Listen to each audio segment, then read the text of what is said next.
और इस वक्त की बड़ी खबर आपको बता दें, सोनाली फोगाट को 2 बार ड्रग्स दी गई थी। सूत्रों के हवाले से खबर है, ड्रग्स पेडलर ने रिजॉर्ट में एमडीएमए के पैकेट्स दिए थे। ड्रग्स पैकेट के 5,000 और 7,000 रुपए भी दिए गए थे। तो 2 बार ड्रग्स दी गई थी। Sonali Phogat murder case. इंद्रजीत मेरे सहयोगी मेरे साथ जुड़ चुके हैं। इंद्रजीत, रोजाना नए खुलासे और एक और खुलासा कि 2 बार ड्रग्स दी गई थी।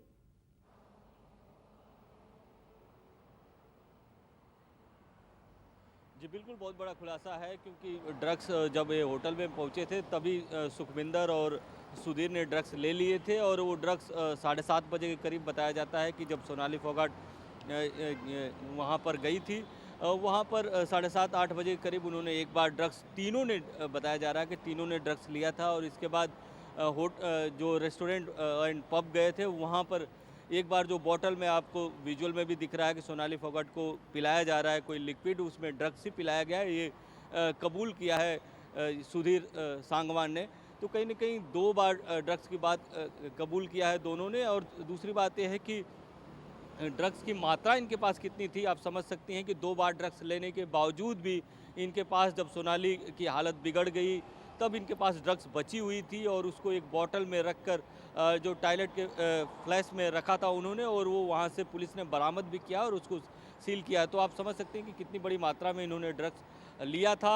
और ये अब साबित हो गया कि सोनाली फोगाट ने 2 बार ड्रग्स लिया था। तो ऐसा हो सकता है कि ड्रग्स का ओवरडोज हो गया हो, ये कहा जा सकता है। क्योंकि आप जो अब तक के जो वीडियो आए हैं उसमें देख भी रही हैं कि सोनाली फोगाट लड़खड़ा रही हैं, लड़खड़ाते हुए उनको ले जाया जा रहा है। तो ये निश्चित तौर पर ये दिख रहा है कि ड्रग्स का ओवरडोज हुआ था। यही कारण है कि अब जो गोवा पुलिस है अब लगातार जो ड्रग्स का रैकेट है, जो ड्रग्स का सिंडिकेट है, उसको तोड़ने में लगी हुई है। और जो 2 लोगों की गिरफ्तारी सोनाली फोगाट की हत्या के मामले में हुई थी, उसके बाद भी 3 लोगों की गिरफ्तारी हुई और लगातार कई जगहों पर और रेड हुई थी। और बताया जाता है करीब 19 लाख का जो ड्रग्स है वो गोवा पुलिस ने बरामद किया है कई जगहों से। तो कहीं ना कहीं जो गोवा पुलिस ने अब ड्रग्स के खिलाफ मुहिम चलाई हुई है, क्योंकि गोवा सरकार का ऐसा मानना है कि गोवा पर्यटन पर चलता है, पर्यटन गोवा के लिए काफ़ी महत्वपूर्ण है। और देश भर ही नहीं, दुनिया के कई देशों से गोवा में लोग आते हैं। और जिस तरह से ड्रग्स को लेकर गोवा की बदनामी हो रही है, इसको देखते हुए गोवा सरकार का ये कहना है कि लोगों को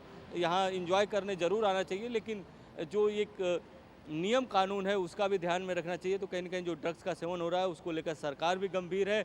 लेकिन एक बात तो साफ है कि सोनाली ने 2 बार ड्रग्स लिया था, ये बात क्लियर हो गई। और ये भी क्लियर हो गया कि उतरने के बाद ही कुछ ही घंटे के बाद उन्होंने ड्रग्स की खरीदारी की। तो आप समझ सकते हैं कि 4-4:30 बजे ड्रग्स की खरीदारी करना, यानी कि प्रायोरिटी तय थी कि हमको ड्रग्स का सेवन करना है, डांस फ्लोर पे जाना है, एंजॉयमेंट करना है, ये तय था। यही कारण है कि स्विमिंग पूल में जाने के बाद सोनाली करीब 7:30 बजे सोनाली फोगाट स्विमिंग पूल में गई थी। और वहाँ पर नहाने के बाद तीनों ने जो अभी तक जो बयान में बताया जा रहा है उसके हिसाब से तीनों ने ड्रग्स लिया था। वहाँ पर जो होटल में जिस रिसोर्ट में ठहरे थे वहाँ पर तीनों ने ड्रग्स लिया था। अब इन दोनों ने, सुखविंदर और जो सुधीर सांगवान ने, जो पब एंड रेस्टोरेंट में दूसरी बार ड्रग्स लिया था या नहीं लिया था, लेकिन सोनाली फोगाट ने दूसरी बार ड्रग्स लिया था, ये क्लियर है। और ये सीसीटीवी कैमरे से तो रोजाना नए खुलासे हो रहे हैं। अब देखना है आगे क्या और कुछ चौंकाने वाले खुलासे होते हैं। इंद्रजीत, आपका बहुत बहुत शुक्रिया तमाम जानकारी देने के लिए।